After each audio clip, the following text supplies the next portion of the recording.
Hello. Hello, hello. Welcome to the Daily Stoic Chats.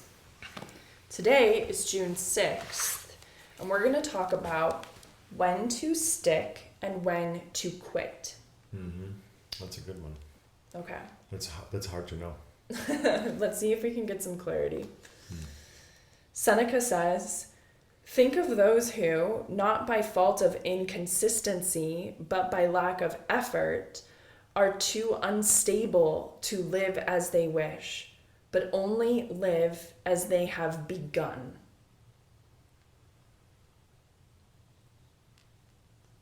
You want to break this one down? Yes. Okay. I mean, also, what's the title again? When to stick and when to quit. When to stick and when to quit. Yeah. Okay. Because that can be applied to so many different things. Yeah. But okay, let's break it down.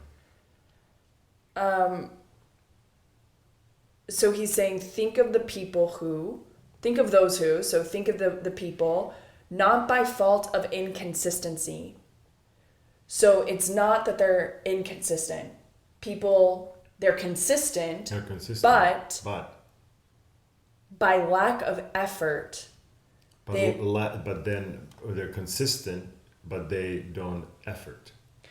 Yeah, maybe they effort in one dimension of something, but they fail to effort in all of the dimensions required to make a thing move forward. Like I would say that about a lot of solopreneurs, for example, like myself being one of them, is I'm a yoga teacher who wants an online business. And so I think that my job is to teach yoga, but really my job is to teach yoga and learn how to build websites and market myself and learn how to make video content. And so there's all of these different aspects of the thing that are required. And so I could be consistent every day, just showing up as hey, I'm just going to teach the yoga class. I'm just going to teach the yoga class. I'm just going to teach the yoga class. But I won't get anywhere because I didn't actually put in the effort in all of the areas that required that effort from me. Yeah, you're focusing only on you. We're thinking that showing up is the discipline. You know what I mean? Right. It's no, dude. That's a great milestone. Hey guys, I clocked in. Right. I mean, that's a milestone. That's something. It is. Yeah, it's a milestone. It's a big deal. But it's not all of it. Right. There are other aspects after we clock in. Right. Yeah, that's funny. Yeah. And so he says, because of this, they are too unstable to live as they wish. They're too unstable. And they wish they were more stable, aka they wish they were more in balance, because the lack of that effort that goes into all of those facets of life are not they're out of whack. They're not in balance, right? And so there's instability. So the whole thing is then out of balance, right? Go put, you know what I mean? If you just one thing could be on here, and now the boat is tipping in some sort of a way. And now if we don't fix it, well, we're going in circles in theory on the boat, right? If you tip one side to the other side and you go forward, you're going in circles. Yeah. Right? Or you're doing something super inefficient if you're at front, because now it's going super drag. When you're in the back, that's not good. It's also a drag. So no matter where, it needs to be perfectly balanced in this as best as it can be to be efficient and to be moving in the directions that we actually want forward. Right. Into which way? Well, the way I want. That way, right? Not doing circles over here, going that way, all kinds of ways. And that's what he means by live as they wish. It's I made a wish. I made the wish to live in that freaking direction. Right. And so now I'm showing up every day. I'm consistent, but I'm not efforting in all the right places. And I'm doing these little freaking spins. And it just feels like Groundhog Day over and over again. And it's frustrating. And we don't know where to apply the solution again, right? And I go... no, what's the problem? What is the problem? What is the problem? And so he's saying the problem here is lack of effort in all of the in the areas that there needs to be effort in. Yes. And so the problem is that maybe those areas are not identified. Right, not defined because we don't identified, know them. Yeah. Not defined of what once we identify them, what is it that it's actually lives inside of that thing? And then what is the actions in that bucket of the thing that I need to be doing? And now I'm like, oh gosh, that's like a lot of work. And then I go, yeah, I thought it was supposed to be much easier. But this is coming up from a silly belief system of, oh, shit just falls down off the trees, bro. You know what I mean? But it's like, and then you start working on it, and only when we start actually working on it, we then discover like, holy shit, is this hard? This is not a piece of cake thing, you know what I mean? And the thing is like the all of our systems are set up in the way to make it like, no, you're fine. You're easy. Just get your house, a car. Just go over there, work for these people. Have pretty much have your life, and it's all good. But just go, just move along. Everything is safe. Everything, you have insurance, right? It's all safe. But what's not safe is that the hard things are always gonna be that hard. Yeah. And always much harder than we actually think. We might be stupidly surprised at some point and we're like, oh my God, that just happened and it was kind of easy, right? Yeah, but getting here was not easy. Mm-hmm. Getting here to experience this easy thing was not easy. So how is that to get here? Oh, really, really, really hard. Yeah. So again, sleeves, and what is the problem? Yeah. Let's roll these sleeves up and identify problems and focus on what the heck is the problem. Yeah. And then the solution will literally we'll just watch the solution just fit in and say, if I dig deep enough, the solution will be part of the problem already or something. It'll be like linked together already. Mm. Yeah, and so then I guess it also gets into this sort of next door subject, which is, well, what if I on my own can't identify the problem? And then it's like, okay, well then maybe my next step is to go seek help. So I'm like saying, like, for my case specifically, like I felt like there really was more energy in my yoga business when I found the right marketing coach. Mm-hmm. And so it was because she showed me these are what your effort, this is where you're supposed to be efforting. Look, because on my own, I was like, well, I don't know where to effort. I'll put my effort anywhere. But like, my problem is I don't know where to put it. Yeah. So, and then you put it somewhere because you're like, I've been waiting for so long to put this effort somewhere. So like, come on, I got to make a decision. Okay, I'm going to go effort here. And then you effort there for a long time. And it seems like the circle is still going. And now, I'm still going in circles. It's like, that is not that. And now, like, why did I go effort over there? Why was that? Maybe it was we decided maybe too early without knowing what the problems are. We started efforting someplace. We are too anxious to start actions without understanding what to do first. And which also is an action on its own. So it's interesting because we are these doers, right? So it's like, hey, let's not plan anything. Let's not really discuss anything. Let's just go do it, right? Typical project management type of a way to do things, right? Like typical bad, right? And then, so we don't focus on this because what we say, well, that's not the doing. Planning and discussing and aligning is not doing. That's this fluff. The doing is let's go use screwdrivers and hammers and and there's maybe something to like, you'll stumble upon the problem by trial and error of doing things. I understand that you can get stuck in here and this planning and all that may never become doing, right? That's also a problem. Again, the balance. Oh yeah, no, spend time in here. It starts in here, then it goes here, then it goes here. Now we start doing. Now we're doing. Now we're looking at it. Oh, now it's finishing. Oh, wow. Now it's done. Holy cow, was that hard. Right? Mm-hmm. Yeah, that's funny, man. And not funny. Kind of Also not fun.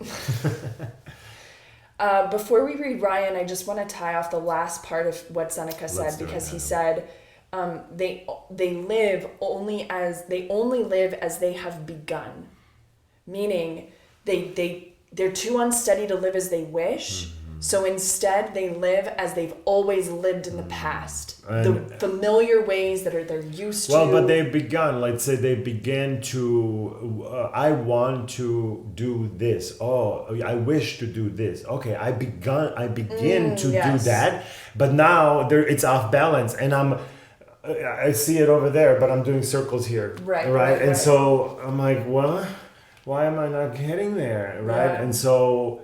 That's kind of like what I'm saying. Yeah, like they're getting stuck in that first part. Where and and ultimately, what is the unstuck? How do you get unstuck from this?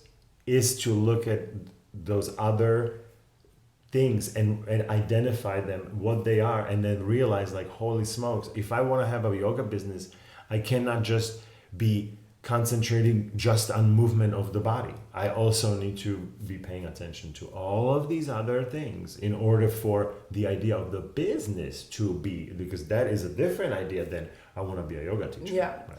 And also, like, effort doesn't mean my own necessarily blood, sweat, and tears. It could mean that I am efforting to find the right partner to bring on, or something like that. So it's not as if to say, like, I have to do everything myself. Or something like that. It's like I need to look strategically at, like, what are the gaps here? Yeah. And then, like, am I the best person to fill these gaps? Or is someone else the best person? Like, this is a smarter way of thinking about it than for me to say, here's a gap must fill right now. It's interesting, again, like that, like coming to the place where I say I don't know is actually the place where I want to be, because that's where I am in this, like, oh, I don't know how to do that. Well, do I know how to move away from this? No, I don't know how to do that. Oh, well, I guess I'm gonna need help with someone who knows how to move away from. And now I know what to do, is to seek mentor help, whatever that is, in some fashion, right? Internet is mentor in theory, right? YouTube is a freaking mentor, right? So the information's there. So I am seeking that information. Yeah. And which is interesting, because actually tomorrow is about finding the right mentors. That's funny. So it's just so interesting how this is all tying together. Yeah. You want to read Ryan? Let's do it, please. Yes. He says, in The Dip, Seth Godin draws an interesting analogy from the 3 types of people you see in line at the supermarket. One gets in a short line and sticks to it no matter how slow it is or how much faster the others seem to be going. Another changes lines repeatedly based on whatever he thinks might save a few seconds. And a third switches only once, when it's clear her line is delayed and there is a clear alternative, and then continues with her day. He's urging you to ask, which type are you? Seneca is also advising us to be this third type. Mm-hmm. Just because you've begun down one path doesn't mean you're committed to it forever, especially if that path turns out to be flawed or impeded. At the same time, that is not an excuse to be flighty or incessantly non-committal. Mm-hmm. It takes courage to decide to do things differently and to make a change, as well as discipline and awareness to know that the notion of, oh, but this looks even better, is a temptation that cannot be endlessly indulged either. Yeah, like commit. I'm saying like the way I'm reading that third option is committing, but paying attention and be ready to pivot if need to be, but don't pivot until it's absolutely clear. And how would you know that it's absolutely clear? I think that we know. Yeah. There is internal knowing. We say, nope, this is done. I gotta go. Something else needs to happen. I gotta pivot. Yeah. This is how we do everything. Decision comes to us. We don't necessarily make a decision, right?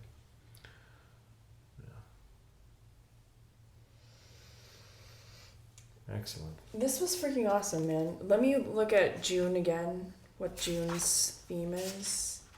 Problem solving. Ugh, I need this month so bad. I forgot that too, and it's funny how like we were the whole time we were talking about problems and the solving the problem or solving solutions and how they don't really go until the problem is really problem solving. Man, that's like such a critical thing. And we don't want to be down there either. Like I get it. It's uncomfortable to have a problem. I have a problem. Oh God, that's so bad. I want to not have it. And I think that's what makes us anxious to get to the solution phase too quickly. Because the feeling of I have a problem is so unbearable that we're like, let me just skip over me being with it and sitting with it and feeling this uncomfortable, painful feeling. Yeah. And letting it reveal itself to me. It's like it's like a takeaway from all of this is like changing the relationship to problems. Like how, like with when I say problem, I should not have the image that I currently have, which is a bad thing, needs to be fixed. Go as fast as possible to fix this issue. Right. Well, and I think our work culture. That is what's happening today. And what I'm saying is like making that relationship be about more learning from it. So this is a learning problem. Problem is like a book. Problem is like, I'm gonna go through this book to learn what's inside of it. That is the image I like to create. Yeah, and it's true because by default it goes into this bad. It's true because like when there is a problem, it indicates that like shit, there's this whole area of knowledge that I need to now acquaint myself with in order to solve this problem, and I wasn't expecting to need to put my time and energy in this place. You know, if I think about like my mom getting sick, for example, all of a sudden you wake up one day and can't see, and it's like, shit, this is a new problem, and now I need to learn about this whole autoimmune thing that's going on. And this is like urgent, high importance. And there was a lot of resistance to that, I think, in our entire family because we were all feeling very sorry for ourselves. And so we never got to the point of saying, crap, this sucks. We wanted to skip forward to the solution, and we thought the solution was going to be at this doctor's appointment or that procedure or this pill bottle, and this lasted for 17 years. Yeah. So it's not like people were not looking for the problem, but maybe the way they were looking for the problem was not sufficient enough. I think they were looking for the problem just to find the solution. They weren't looking to the problem to understand it, like really understand it, because it was too complex. It wasn't about. It's not like, I mean, she was working with some research people as well, no, or they were all just like regular physicians. Because that's the thing, the researchers are the ones who are like, no, I want to really understand what's going on. A lot of physicians are more like, I know what's going on, here's the solution. No, like, so she had a rheumatologist. So she had people who were in the, like, we're dealing with things that are unknown. Yeah, and she was like their big mystery patient. So they were working really hard to learn from it probably too, I'm sure. But also try to save her. Yeah. It's a hard thing because it's like going back and forth between like let me accept this problem and get to know it and to do smart things with it versus crap, why did I get this problem to deal with? And it's like going back and forth constantly. But what I'm really getting from these guys is like you have that problem one way or the other, and life will be better for you, better for the people in your life if you can be the type of person who's saying, let me embrace the problem that I have and learn about it, and then not spend too much time in the feeling sorry for myself phase of the problem. Yeah, because that's another, like, it's interesting because I feel like men are more about like the but it's uncomfortable, like the fixing, the quick solution. The really fast solution, fix it. I don't want to be, I'm uncomfortable with the problem, right? versus maybe like what you were describing is like different a little bit, you know what I mean? It is it's I think it's like there are different ways of like problem is like I'm bad more like I like you might be taking it more personal, like I am bad, I'm inadequate or something, versus like maybe men are more about like, no, there's a problem out there, I gotta go fix it, but they're not really thinking about the problem.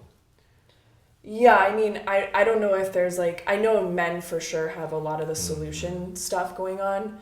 And like it's not like inadequacy. It's not like a feeling of like insecurity or something. It's like a feeling of like, why me? Like, God, why did you do this to me? Why did you put me in this situation to endure this terrible thing? This so special. The so special pick of God. The God picked you and then gave you all of these horrible things to experience. Yeah. And no one else is going through it, just you. So or you might say like, of course I'm not thinking rationally that no one has problems. Yeah, like I get it. No, but it feels like that it's just me. It's me problems. This pain is singular to me. Nobody will quite understand what this specific brand of pain is. And so I think those are like both equally unproductive ways of dealing with the problem, which is one is getting trapped in the land of self-pity, and the other is trying to skip right away over to solutions. Yeah. And I'm sure there are more states that are unproductive in for some other reasons. But yeah. And has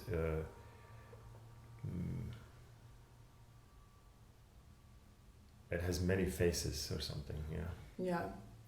It's hiding behind many faces. I don't even want to know what to call it. It's not even like it's not like lazy. I want to say like laziness is hiding behind many faces, but it's not laziness. It's this not knowing what to do because of how confusing the problem might be if we go down there, and we're scared of it. It's like fear-based also, like not going down there. Yeah, it's complex. It's a complex system, but it's not understandable, and it's not like we cannot discover how it actually works. And how do I know that? Well, because these guys discovered it in some way. So it's discoverable, and it is livable in that way. These guys are, I believe that these guys, or I trust that these guys are not just yapping their lips, but they were living completely different lives than they were preaching, right? I trust that they were actually living these lives, or from these principles. I'm not saying they were never make a mistake, and never not lived by not these principles, but yeah, I see it as achievable. Yeah. So it's inspiring, because I'm like, I want to actually work on it and figure it out. What's the problem? Sweet. Alrighty, my friend, thank you for joining, and remember to leave us a comment. And we should like start giving daily missions. I need to start thinking about this. So like we can go like do this shit in the world. Okay, leave us a comment and just say something. Say the word something. See you tomorrow.